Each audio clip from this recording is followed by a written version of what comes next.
Bonjour, c'est un colibri qui fait sa part.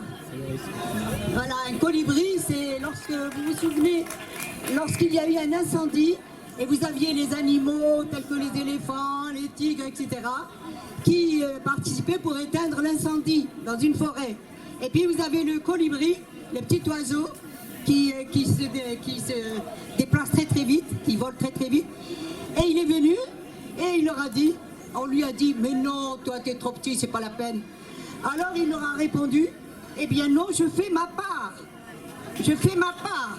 Et chacun, chacune d'entre nous, faisons notre part. Pour cela, je voudrais...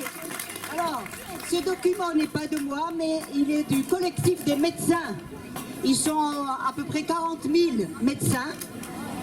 Et puis, avec 150 000 personnes qui les suivent. Et alors, le texte, je l'ai présenté autrement. Qui dit Covid-19, la 4e voie, le droit d'être soigné, et non pas avec du Doliprane et de rester chez soi, et le devoir de soigner. Parce qu'il y a 3 catégories de médecins, en fait.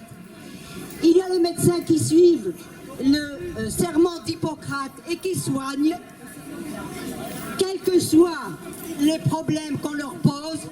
Il y a une 2e catégorie de médecins qui ont peur et donc qui disent aux gens, aux patients et aux patientes, prenez du Doliprane et restez chez vous.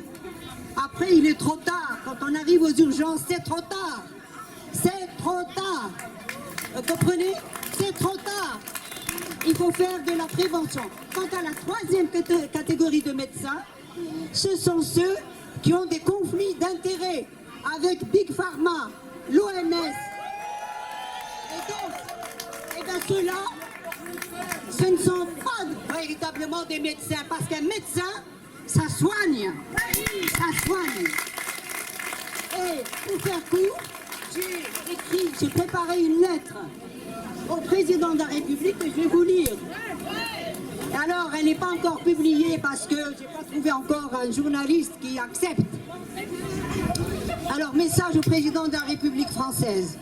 Nous, le peuple français, nous vous avons élus, non pas pour nous maltraiter, mais pour respecter notre constitution et prendre soin de nous. Votre être, c'est ce que vous nous faites. Ce que vous nous faites, vous le faites même si vous n'en êtes pas conscient. Car la même énergie circule entre tous les êtres. Que faites-vous? Jusqu'où irez-vous dans vos actes qui défient toute logique et toute bienveillance et dont les résultats ont des conséquences catastrophiques sur la nation entière? Cessez de nuire à vos compatriotes. Sachez que vous n'êtes pas au-dessus des lois. Nous, citoyennes et citoyens, nous avons le droit de juger le pouvoir. Réveillez-vous et prenez conscience que nous sommes un.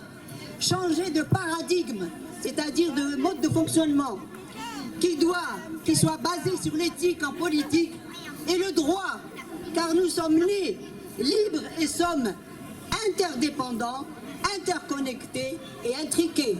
C'est de la physique quantique. Allez voir. Rendez-nous nos droits fondamentaux. Libérez la parole. Laissez les médecins appliquer le serment d'Hippocrate. Laissez les médecins prescrire.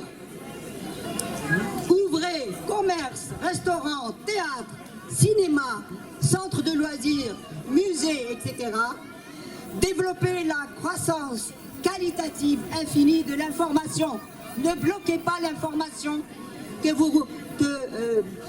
ne bloquez pas l'information. Devenez un diamant et non du charbon. Ça veut dire quoi? En fait, pour faire court, le diamant et le charbon ont le même constituant, c'est-à-dire le carbone. Le carbone peut donner soit du diamant, c'est-à-dire des êtres parfaits, soit du charbon, des êtres qui négligent et qui méprisent leurs compatriotes et qui mettent à terre toute une nation. Voilà, ils se sont du charbon. Alors je lui demande de développer sa conscience devenir un diamant pour les 67 millions que nous sommes. Manifestez vos qualités humaines.